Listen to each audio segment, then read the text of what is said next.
Candle stick है वो है हैंगिंग मैन।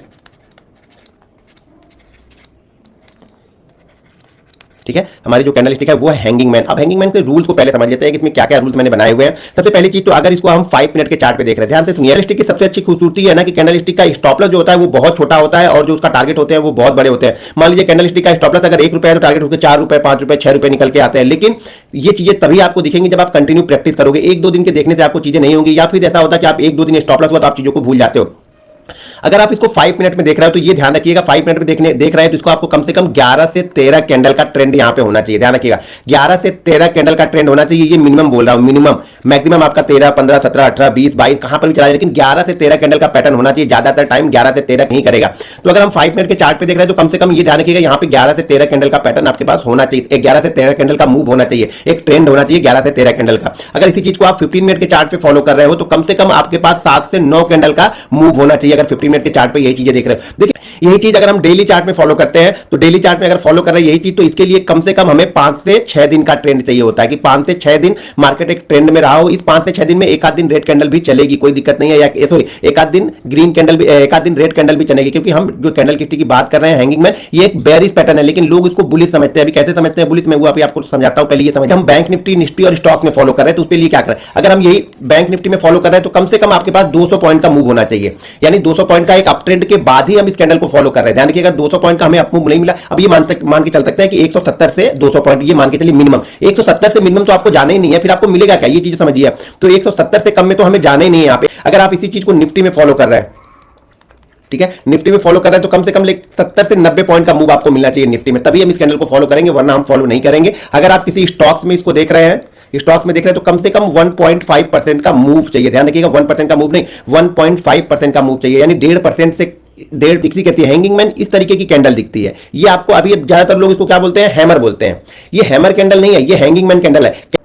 तो ये मान लेते हैं ये बैंक निफ्टी बहुत अच्छा मूव करते हुए यहां पे चला गया और ये 170 से लेकर के 200 पॉइंट के बीच का मूव मान लीजिए हो चुका है, और यहां पे जाके हैंगिंग मैन बनती है, यहां पे जाके ये कैंडल बनती है, तो इस कैंडल को हम हैंगिंग मैन कैंडल बोलेंगे। यही चीज, यही सेम चीज अगर यहां पे बनी हुई है तब हम इसको हैमर बोलते हैं। जब हैमर की वीडियो बनाऊंगा तो वहां पे उसकी डिटेल बताऊंगा। लेकिन अगर ये टॉप पे बन रही है, ध्यान रखिए, अगर ये एक अच्छे मूव के बाद टॉप पे बन रही है तो इसको हम हैंगिंग मैन बोलते हैं। बहुत सारे लोग इसको इन्वर्टेड हैमर बोलते हैं, बहुत सारे लोग इसको हैमर ही बोल के यहां पे कंटिन्यू ट्रेड करेंगे कि अरे यार और भी ऊपर की तरफ जाएगा। जब ये एक अच्छे ट्रेंड में बना है ना तो ये रिवर्सल सिग्नल के संकेत दे रहा है। देखिए मैं बार बार बोलता हूं कि जब तक हमारा एक्टिव नहीं होगा तब तक हमारे कैंडल किसी काम की नहीं है। हो सके देखिए चाहे रेड बने या ग्रीन बने, उससे हमें कोई मतलब नहीं, ये कलर की इंपॉर्टेंट यहां पे नहीं है। यहां पे इंपॉर्टेंस किसकी है, ट्रेंड की इंपॉर्टेंस। देखिए ट्रेंड के साथ में चार्ट पे दिखाता हूं तो समझ में आएगा। अब यहां पे ये हैंगिंग मैन बन चुकी है। हैंगिंग मैन एक्टिव कब होती है, ये ध्यान रखिए, हैंगिंग मैन एक्टिव तभी हो जाती है जब ये अपनी कैंडल के नीचे ट्रेड करने लगती है। यानी ये हैंगिंग मैन है, ये हैंगिंग मैन अपनी ही कैंडल के नीचे अगर ट्रेड करने लगेगी तो ये हैंगिंग मैन एक्टिव हो जाएगी। यहां से मान लीजिए कैंडल बनी और इसके नीचे मान लीजिए अब यहां पे रेड कैंडल बनके ये नीचे आ रहा है,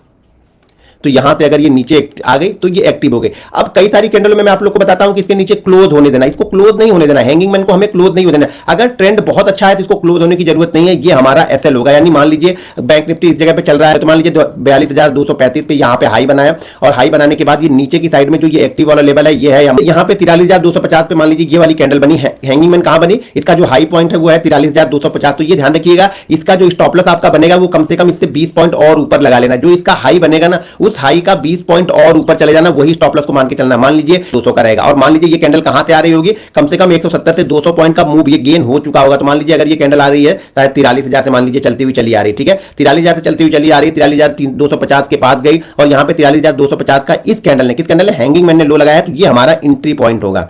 यानी इस कैंडल का जो लो है वही हमारा एंट्री पॉइंट है, ठीक है, ये हमारा एंट्री पॉइंट है इस कैंडल का लो। जैसे ही इसके नीचे ये ट्रेड करेगी हम इसको ट्रेड करेंगे, इसको क्लोजिंग का वेट नहीं कर रहे, ये हमारा एसएल होगा, ठीक है, ये हमारा एसएल होगा। और टारगेट बहुत अच्छा रिटर्न करता है। ज्यादातर केस में मैंने देखा हुआ है कि ये 70 से 80% ऑफ द टाइम जहां से ये मूव को स्टार्ट करता है उसी जगह पे आता है। लेकिन पहला टारगेट हमेशा हम इसका जो पकड़ते हैं वो 55%, यानी इस मूव का 55%, यानी जितना भी मूव हुआ है, मान लीजिए ये मूव अगर 200 पॉइंट का गया है तो यहां पे जो मैं टारगेट पकड़ लूंगा वो लगभग 105 रुपए का मैं यहां पे टारगेट पकड़ लूंगा। अगर पहला टारगेट 55 रहता है और दूसरा टारगेट फुल ये जहां से स्टार्ट होता है, यानी 100% सेकंड टारगेट यहां पे रहेगा। दो टारगेट हम यहां पे लेके चलते हैं। पहला टारगेट यहां पे जो रहेगा वो 55% का रहेगा और सेकंड टारगेट जो यहां पे रहेगा वो यहां पे 100% का रहेगा।